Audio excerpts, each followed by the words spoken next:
Prologue.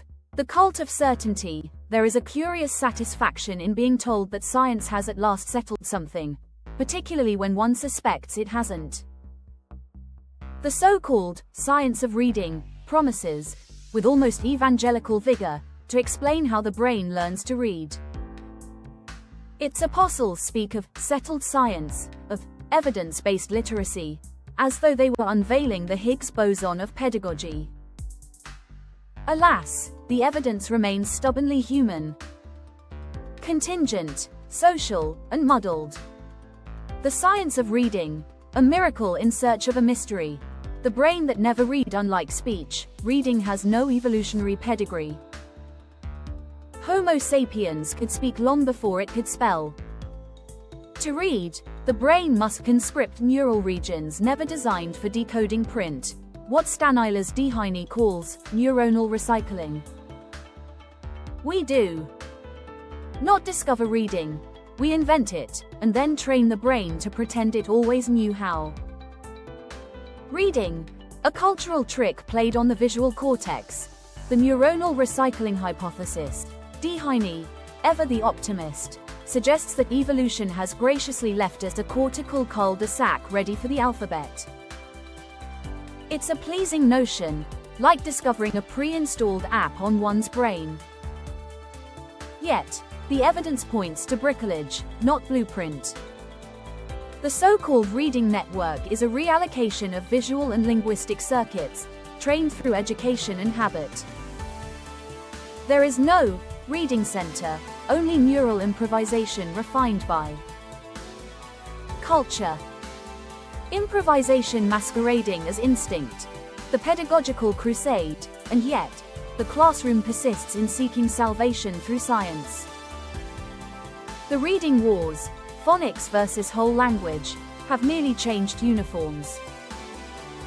Now we dress the same old quarrel in white coats. The science of reading borrows the glamour of neuroscience to bless a set of educational preferences. It is not false, exactly.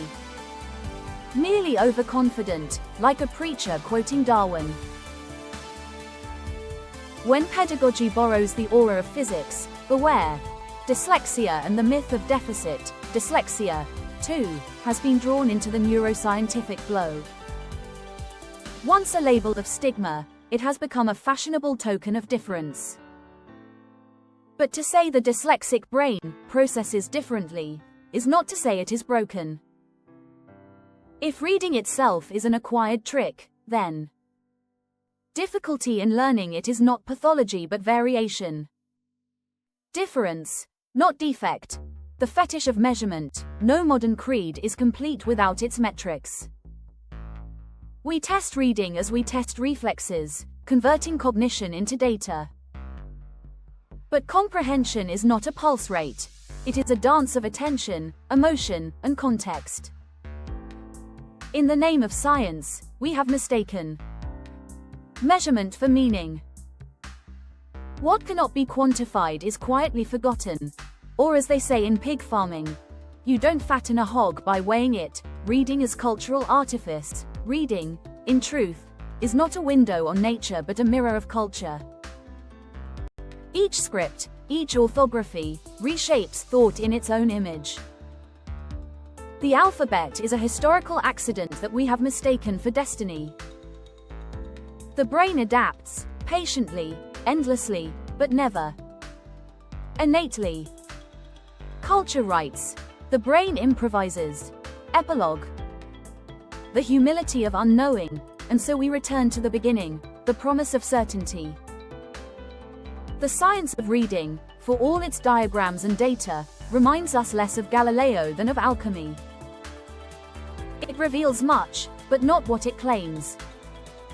There is beauty in that, in the stubborn refusal of the mind to be reduced. Reading remains what it always was, an act of faith, a triumph of culture over biology. And, like all good miracles, it cannot be replicated in the lab. A film by and copyright Paddy 2021 LLC, 2025.